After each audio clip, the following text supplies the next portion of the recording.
So welcome to another episode of LA Fishguys. This is that big glass reef tank that we set up about 9 months ago. I thought I would kind of give you some updates as far as the equipment that we've added, more specifically the equipment to dispense the calcium, the alkalinity, the magnesium, as well as vodka and the replacement water. But first, let's check out the finish work that the happy homeowner has done in regards to cladding the outside of the aquarium. This rock work is very impressive. He's got a couple of really nice doors here that give us some fairly significant access into the cabinet area. And then there's a panel that fits on top of here, blocking the light from shining out of the tank. And we'll go ahead and put that on last today so you can see what it looks like as well. But our reef is really beginning to start coming alive. There's been a number of corals added to the tank. Some hammer corals in here, capricornus, mushrooms, some favia or faviites there in the back, some green mushrooms. I think that's Duncan coral. More mushrooms, a large green bubble coral, as well as a rose anemone. We've also got some daisy polyps in there. Haven't had the most significant luck with the SPSs or the staghorn corals, but that may take a little while. We have had a growth of the brown or red slime algae, and we attribute that to the mysis shrimp that we've been feeding into the tank. So the homeowner has cut back on that a little bit. Doesn't want to cut back too far because he's got some Banggai cardinal fish that really like the mysis shrimp. So we're making it a point to rinse that mysis shrimp to try to decrease some of the nutrients that it adds into the tank. And I think we're beginning to see a bit of a turnaround as far as that red slime algae growing on the bottom of the tank. The tank does have a pair of clownfish, although they haven't ventured into the anemone yet. Believe it or not, there's a large purple tang and a large yellow tang in this tank. There's also a fox-face rabbitfish, and I believe there's a lemon peel angel, a coral beauty angel, and we're going to be adding today a flame angel into the tank, so we need to start getting that fish acclimated as well. A few comments with regards to that rose anemone. First of all, you can see how it's moving back and forth quite a bit as a result of the two oscillating sea swirl units, and we'll talk more about those in a moment. Number two, this anemone has been in the same spot since when he went into the tank. And number three, this anemone is one of the siblings out of that Rose Garden anemone episode, number 91, that we filmed with Condi a while back. Here's the top of the tank with the glass lids upon it. We've added the sea swirl units to create the water movement in the tank. I really like the sea swirl units because you can see the effect that they really have on this anemone here as they move water around inside the tank. Those sea swirl units are motor-driven oscillating discharge nozzles. They are passive, meaning they generate no flow of water themselves. They only direct where the water goes. We've placed two of them on the outlets of our circulation water pump that's in the tank. That circulation, more specifically referred to as internal circulation, is the result of water being drawn from the bottom of the tank into a large high-volume water pump and then brought up to the back side of the tank, splits into two separate nozzles, and then discharges through the sea swirl units. And here you can see those sea swirls in action. They rotate 90 degrees left to right, given a chaotic movement of water within the tank. The advantage is twofold of the chaotic flow within the tank. Number one, it should help sweep or flush debris that might typically be hidden on the backside of certain rocks, whereas with a random water flow, it's attacked from all sides or swept from all sides, thus lifting that debris up, where ultimately it's carried out to the filter system. Number two, it also moves a lot of food around in the tank, and since the corals themselves can only reach out as opposed to walk over and get their food, this helps generate a food source within the aquarium itself, or suspends that food in the water so that the corals can feed upon it. And as I mentioned, we haven't had the greatest success with the SPS corals, and you can see there's a small one back here. and there's a couple more over here on the other side of the tank as well. Again, we haven't been as successful as we would like there, but we have had some fairly significant success with the mushrooms, the various polyps and such. Over here we've got some hammer corals, and this one here unfortunately declined here over the last couple of weeks. It was suspected that maybe I had knocked some salt crust down off the top of the tank, which had affected one of those, but this is the coral here that I thought that crust, the salty crust, had ended up in, and apparently it's not the same coral that him and I have been referring to. And when I refer to the salt crust that I've knocked into the tank, this is the one thing that I'm not liking about a glass aquarium, is as opposed to an acrylic tank which has a solid top and kind of retains all of that splattering and splashing, whereas the glass tank, the salt just seems to find all the seams where all the individual glass panels sit, and eventually this crusty film begins to develop up inside here. And when cleaning the saltwater aquarium, it's best not to knock this salt back into the tank. Granted, that's where it came from, but landing on a coral down inside the tank at full concentration could burn the coral. And then as far as the equipment is concerned, if you recall, we've got that large sump inside there with the Reef Dynamics protein skimmer, which is really pumping out a whole lot of foam, which drives out an abundance of organics into that cup at the top. So far, that seems to be working out real well for us. Here's the Iwaki 40 pump, the main filter pump that we're using to drive the filter system. And then over here, behind this rack that holds all the ballast at the moment, I don't know if you can see it, but we've got that Reef Flow water pump back there, and that's what draws the water from the tank directly and then pumps it directly back to the top of the tank, splits back here, and then it drives each one of these sea swirl units in the front opposite corners.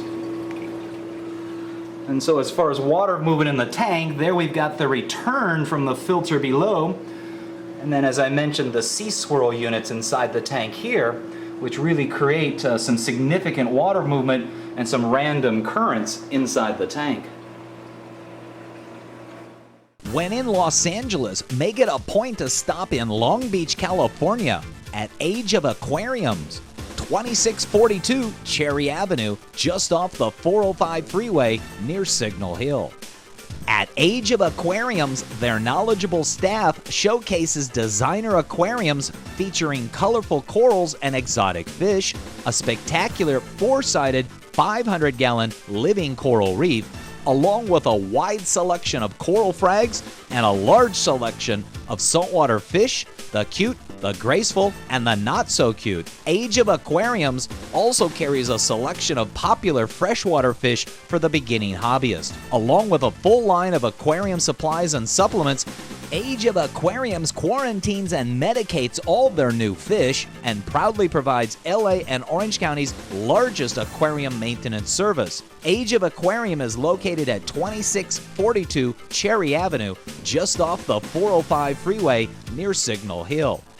Open 8 a.m. to 8 p.m. Monday through Friday and 10 a.m. to 6 p.m. Saturdays and Sundays. For more information, dial 562-438-6252 or visit ageofaquariums.biz. Do you remember our friend Condi? He's the LA service guy that has that rose garden anemone tank. Well, join us for episode 100. He's got a 1,000-gallon reef tank he's going to be building. Take 3, take 4, take 10. Okay, once again, take 10. This is going to be our second priority. Our first priority is to Take 11. take 11. Once again. Okay. Okay. Our second priority will be to fix the stand. No, that's the first priority. The first priority, like I said, is Take 13. is to fix the inside of the tank. Okay. Now, once again, take 15, we're back again. That is correct, or if not, we will have water all over the floor. Great. Now I wanted to talk just a little bit about some of the additional equipment that's been added. Back here is a reverse osmosis purification system that appears to have a pre-filter, a carbon filter. It's probably got a silicate filter in there, and then of course the RO membrane.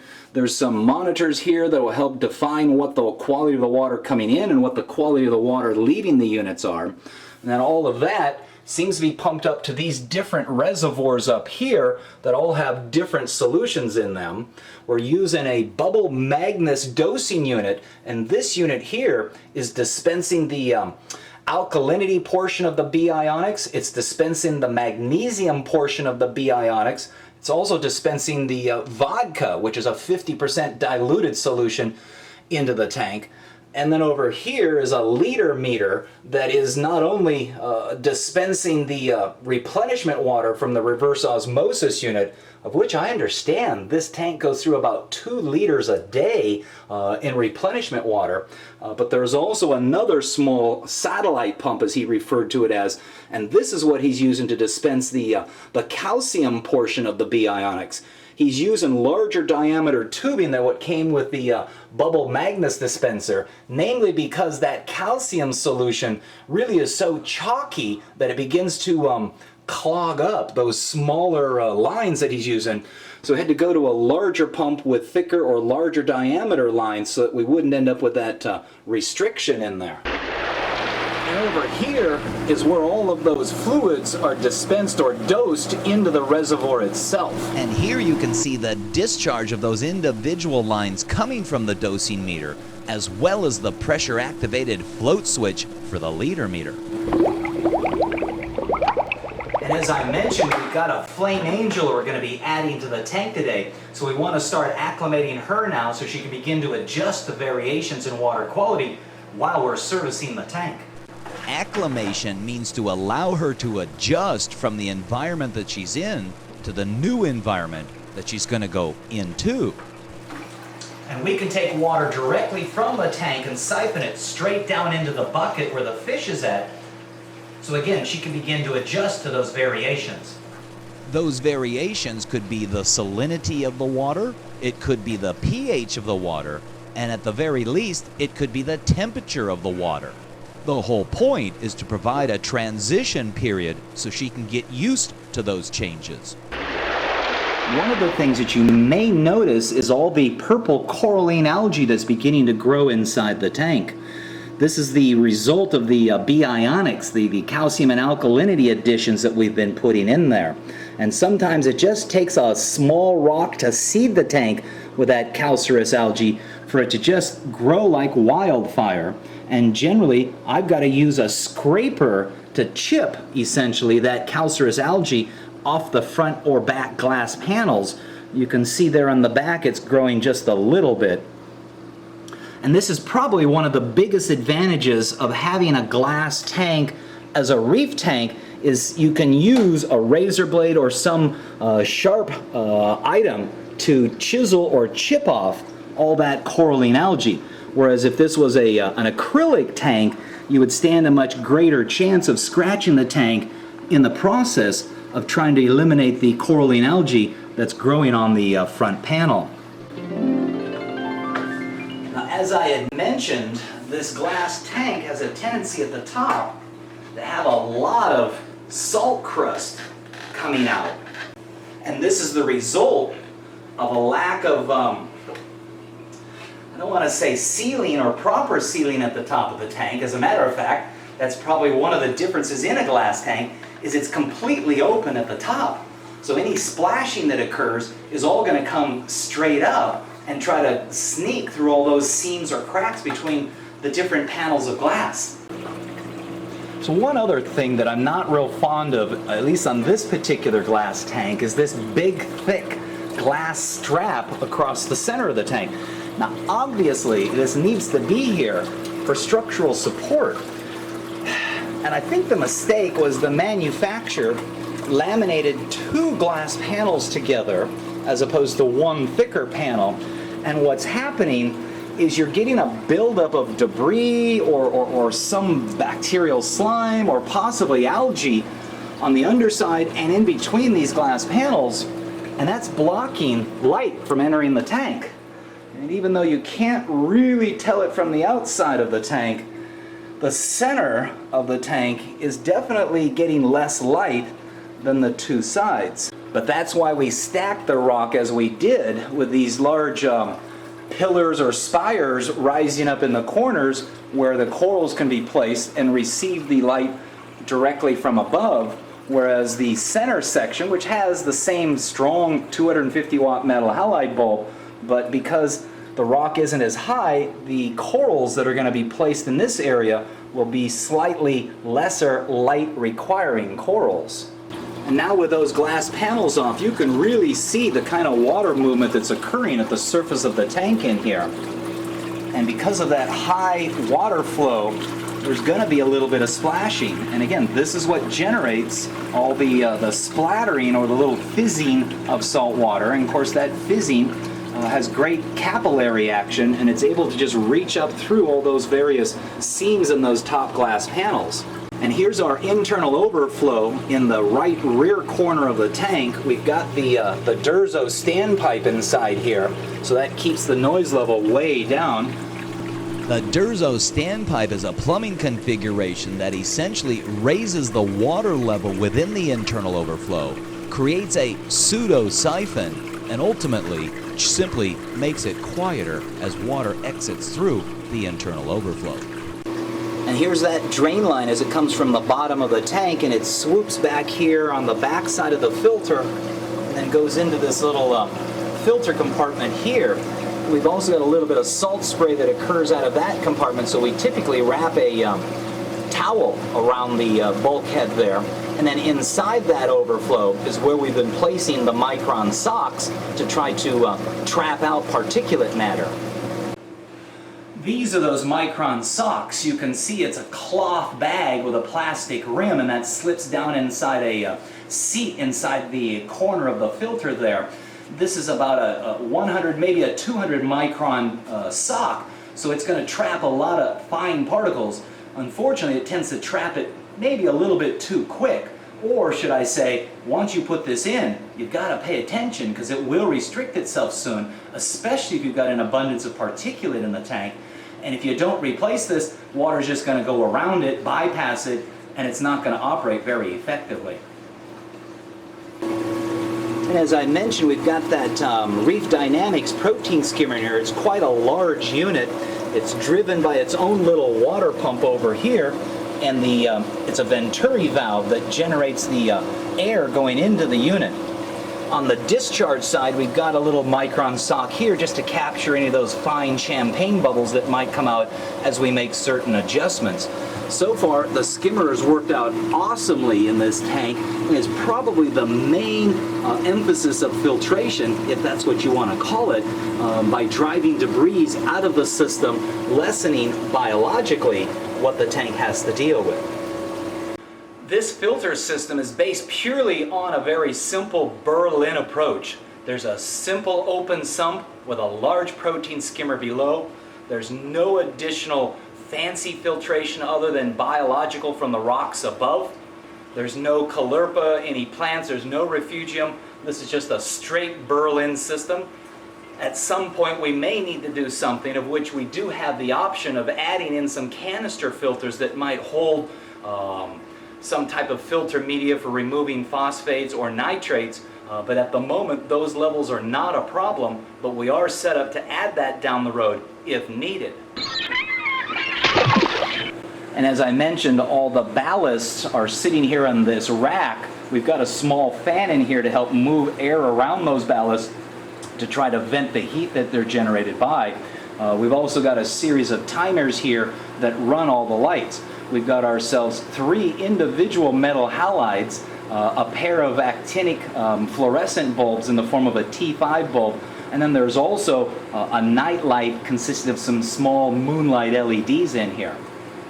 And if you recall, we put the refrigeration unit outside behind this facade, this planter facade, and I don't know if you can hear it running, but this is probably the first time that I've actually heard it running in the last 9 months. Now granted, today it's the middle of March and it's about 85 degrees here in Los Angeles, so you can hear it running here.